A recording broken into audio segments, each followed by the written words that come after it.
Hello everyone, good day. Especially to our subject instructor, Mrs. Loida Labis. Hello ma'am. And to my classmates. Hello classmates, how are you? For today's video, my topic is all about chapter 6, which entitles Common Ruminant Diseases, Prevention and Control. My task is to discuss the three common ruminant diseases, which are the anthrax, the black quarter or black leg, and the foot and mouth diseases. So, to start with, what is ruminant? According to research, ruminant is in the suborder Ruminantia, or any mammals which includes pronghorns, giraffes, okapis, deer, chibutains, cattle such as cow, carabao, and even horses, antelopes, sheep, and goats. They are belong to a ruminant animals. Most ruminant animals have four-chambered stomach and two-toothed feet. The word ruminant comes from the Latin word ruminare. Ruminare in which means to chew over again. For the number one examples of common diseases in ruminants, I have here the anthrax. When we say anthrax, it is a highly infectious and fatal disease of cattle. It caused by a relatively large spore forming rectangular shaped bacterium called Bacillus anthracis. Anthrax causes acute mortality in ruminants. So the Bacillus anthracis has a three cycle that can lead to death of our ruminants. First, the bacteria known as Bacillus anthracis produce dormant spores. When we say dormant, it is not active. That can live in the environment like soil, grasses, for a long time, even in decades. So for the second cycle, when the spores or the Bacillus anthracis get into the body of animals or ruminant, placed with water, rich in water, sugars, and nutrients, they can be activated, turned into active growing cells. So remember, the first cycle is they are just dormant, they just live in the environment, which is in soil or grasses. Second, if a ruminant eat or the grasses which are contaminated with the Bacillus anthracis, if intake by the ruminant, then it actively grow. The Bacillus anthracis will actively grow in the help of water, sugars, and nutrients found in the stomach of our ruminants. For the third cycle, when they become active, the bacteria can multiply, spread out of the body, produces toxins, and cause severe illness and lead to death.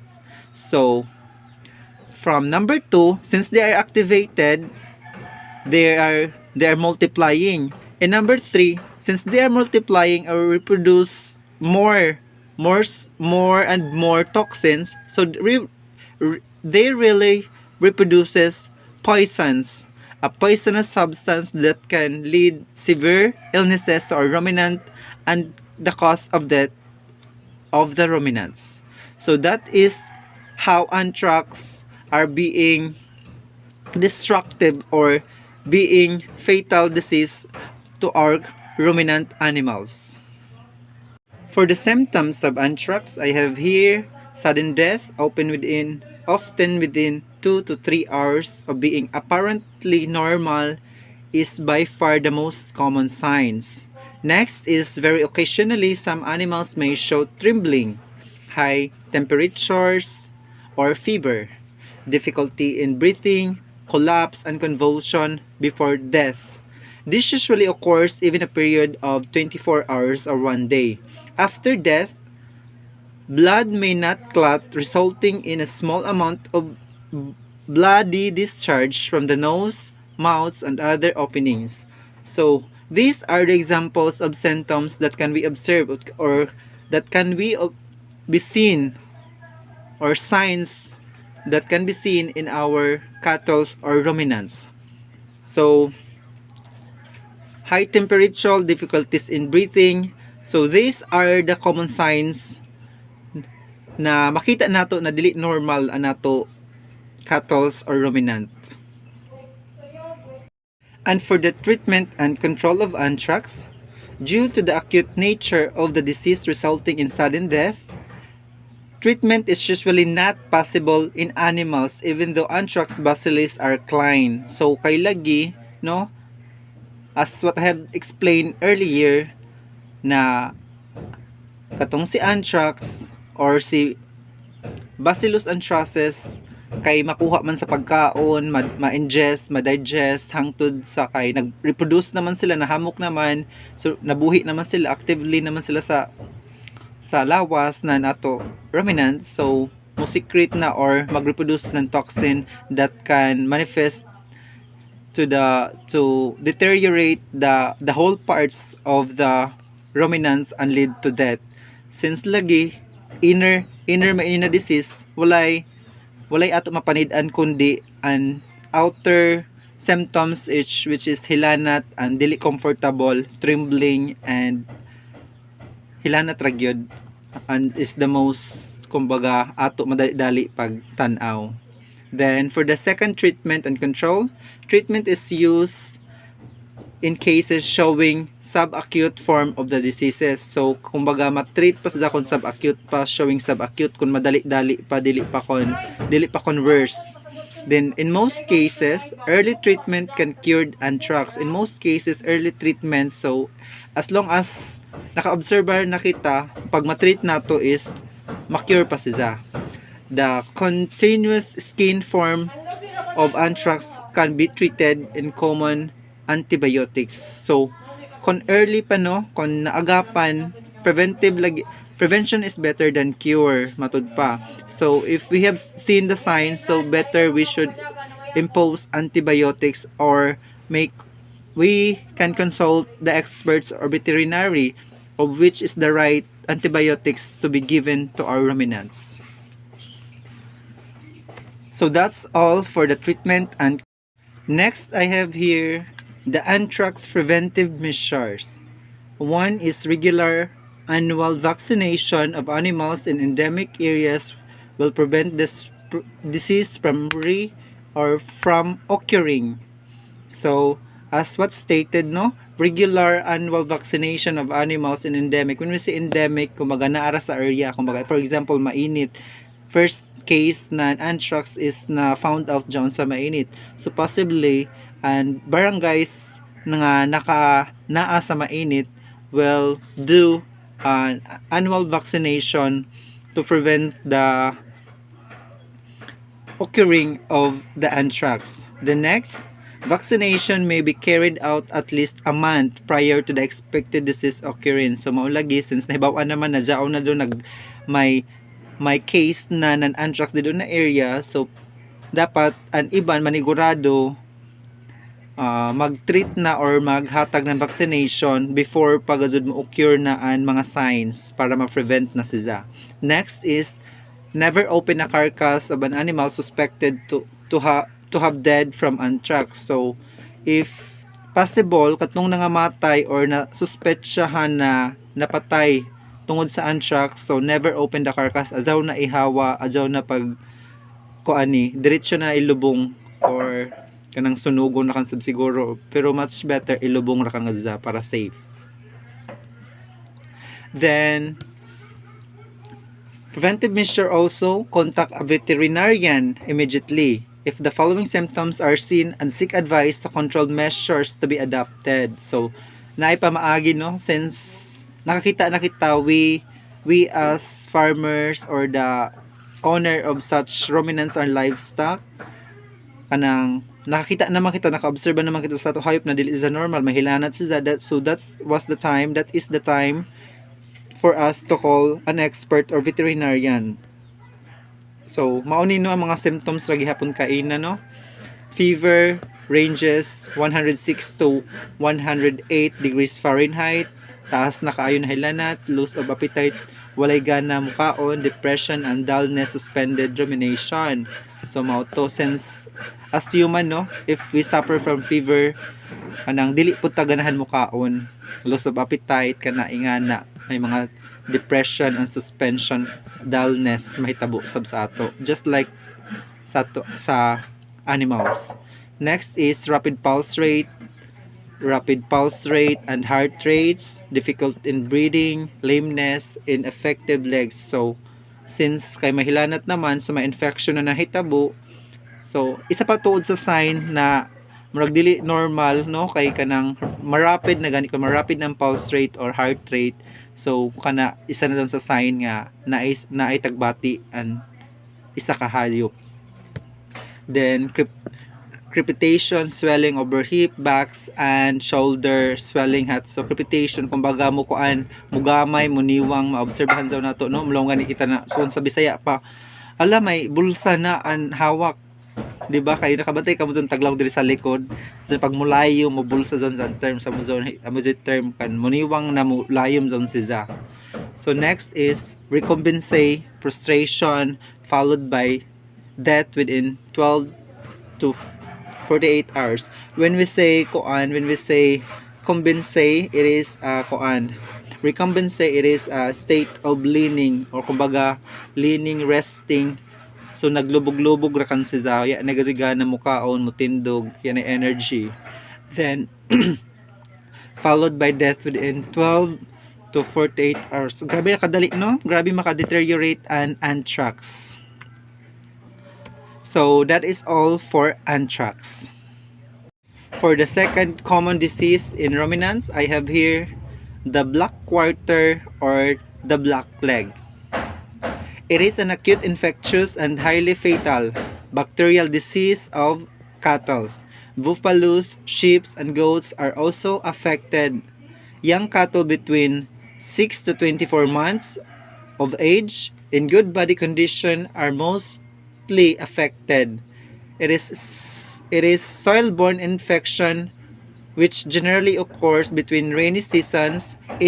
For example, in India, the disease is sporadic, 1 to 2 animals in nature. So just like anthrax, the bacterium or the infection came from the environment or from the soil. So same, medyo may kaparehas ra sila no. Kung diin makuha ini na sakit is gikan na gyapon sa soil or environment. So causal organism, it is a bacterial disease caused by Clostridium Joevie. When we say Clostridium Joevie, it is an aerobic motile gram positive bacterium, a soil-borne pathogens that can cause black leg. Black leg kay medyo at first sight, medyo an affected area is nagyud sa legs, mo black siya until such time malata, ma-deteriorate and led to death dili maagapan. For the symptoms of the black quarter or black leg, fever ranges from 106 to 108 degrees Fahrenheit, loss of appetite, depression, dullness, suspended rumination, rapid pulse rate and heart rates, difficult in breathing, lameness, ineffective legs, crepitation, swelling over hip, backs, and shoulder. Swelling is hot and painful in early stages, whereas cold and painless enter. Recombinase, prostration followed by death within 12 to 48. Similar also from the anthrax. So but the black quarter kay makita siya no, jaon siya sa lawas, makita siya dili pareha sa anthrax na antirada ng pagkanat, pag-spread ng bacteria, whereas in si black quarter makita nato no, kay tagtawag dyan na black quarter or black leg kay sa legs dyan na portion mo grow, mag-start an infection until such time malata di maagapan, di matambay, and mapatay ang specific na ruminant. Same ra sila ng kuan, same ra gihapon sila ng symptoms sa kuan sa anthrax. Then for the treatment of the black quarter or the black leg, early treatment can be possible to complete cure of the animals. Consult with veterinary or veterinarian immediately. So treatment mao ra gihapon no, consult ta sa expert which is the veterinary. Then for the ethnovit practice, when we say ethnovit practice, it is a term. Ethnoveterinary refers to the traditional therapeutic prepared by humans for the purpose of maintaining and restoring animals' health. So mga panambay, traditional panambay, non-veterinarian or veterinary. So the following measures to be taken up in the month of May and June. So that is specific, no? May and June in every year. Exudate, when we say exudate, kumbaga kupugan or mag-extract ng duga of kalay. So examples are euphorbia, terocali, codicali, sarius, tema, brevis stegma, anthe, ficus racemosa, banyan tree, ficus vengalensis, madara, calotropis gigante. These are belongs to the cactus family. Or the examples given came from the cactus family, are taken at the rate of 1 to 15 drops each in a stainless steel vessels and mixed with 50 ml of sesame oil and ragi flour, are added and made into a paste. So the process is mag-exudate, mag-extract ng fluids from the given medicinal plant or tree, which is kani sila mga being mentions are belongs to the cactus family. So they are medicinal. So mauto with the use of that mixed with sesame oil and ragi flour, then make it as a paste. Then pag na-paste na, this paste is applied as a dot or coin size. So i-apply sa coin size ra kadako in each animal in the groin region, or the above material by use from about 50 animals. When we say groin region, it is located at the lower portion of the anterior abdominal wall. So mauna ang groin region atus sa ibutang. So that is all for the black quarter or black leg. Next, I have here foot and mouth disease, which are common in our ruminant. The foot and mouth disease is a highly communicable disease. When we say communicable, nakakahawa, no? Nakakahawa. Affecting cloven-footed animals.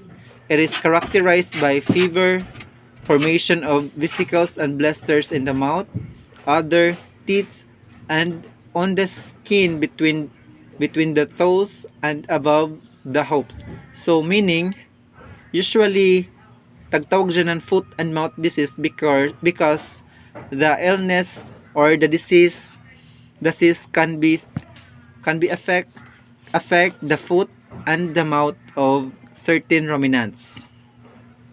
Communicable ko no, nakakahawa sa mga cloven-footed. So when we say cloven-footed, a foot as by examples from sheep, cattle, and etc., divided into two parts at its distal extremities. So that is a cloven-footed. So just look at the pictures and you can easily identify or locate where the specific diseases attack or deteriorate in the portion of animal's body.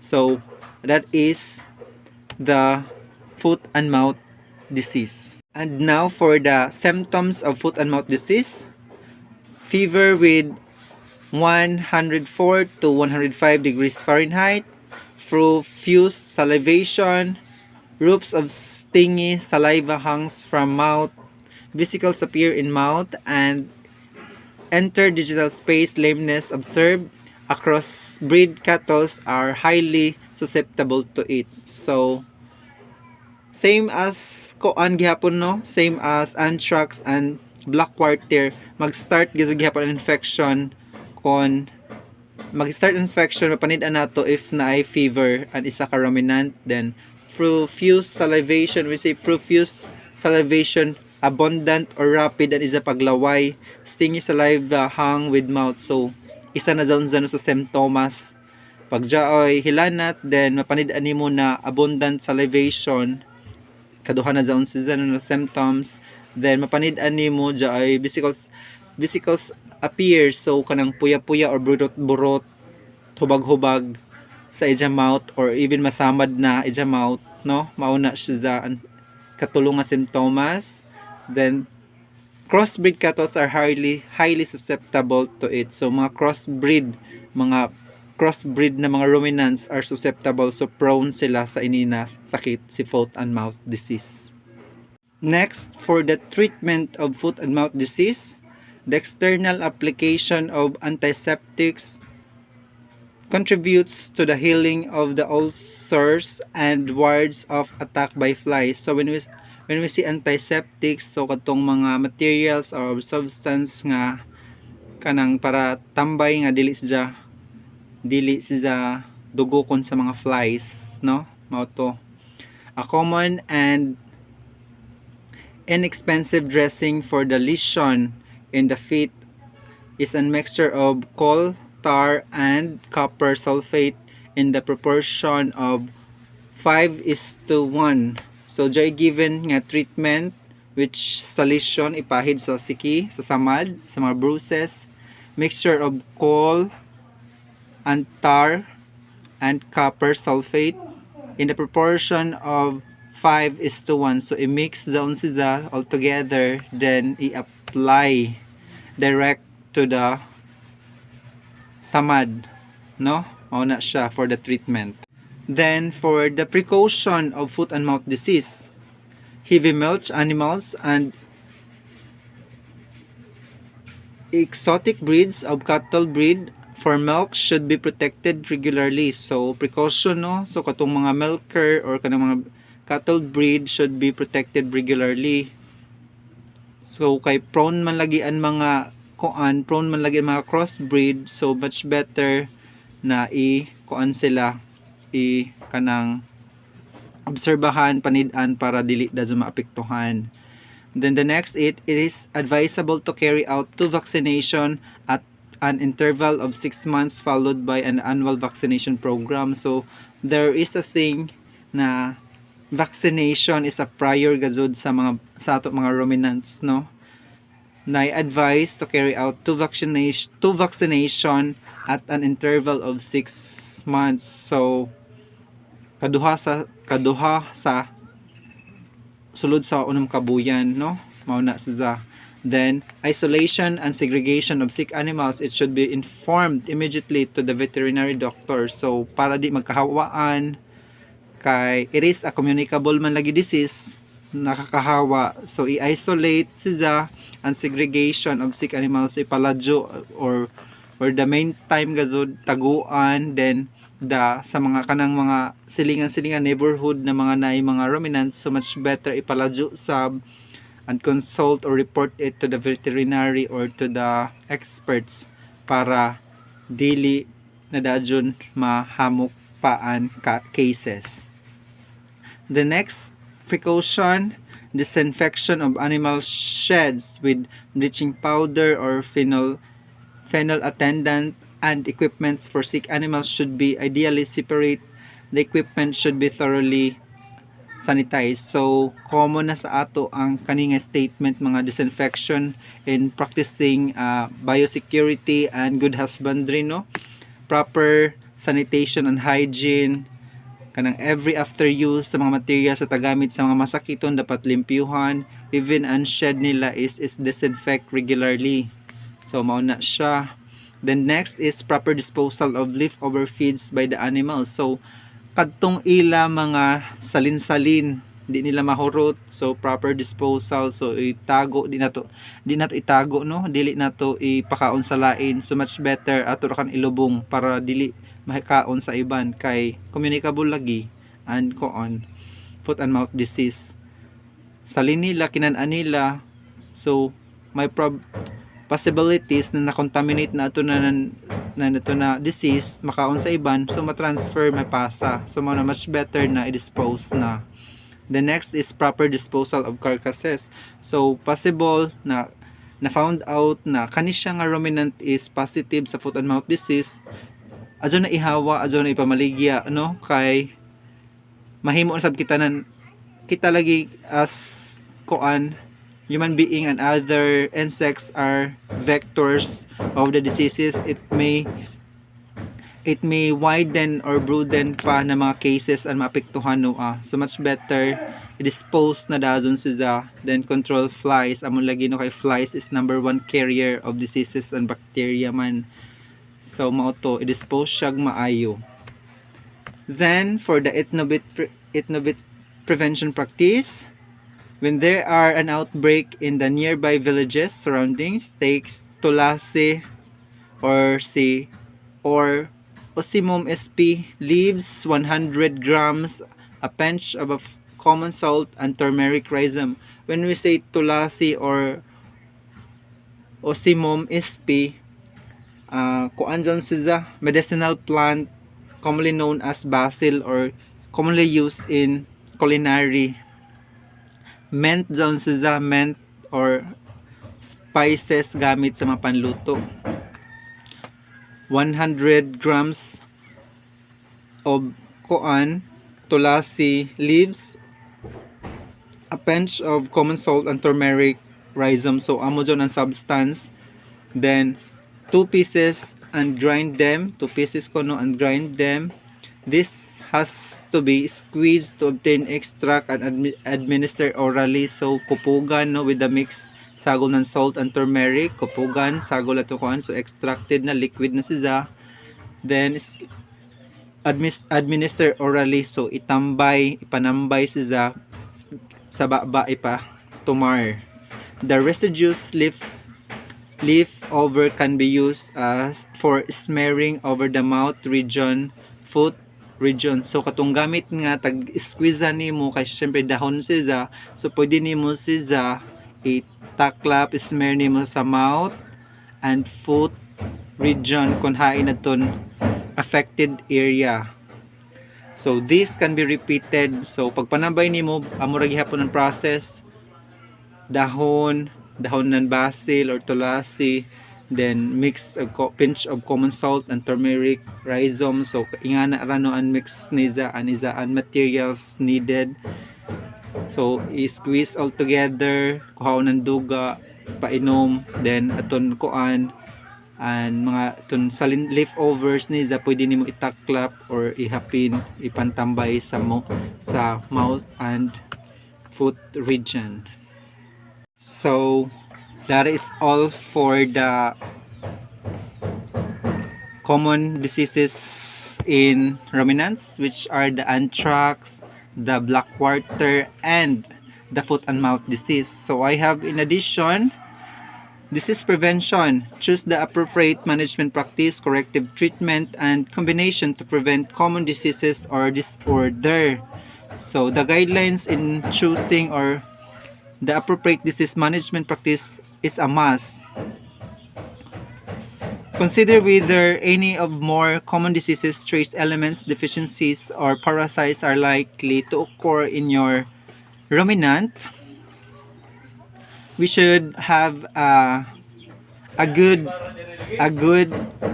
management plan and corrective measures to cure or to treat, and of course with the help of the experts in giving such vaccinations and antibiotics, sila man ang mas nakahibayo, no?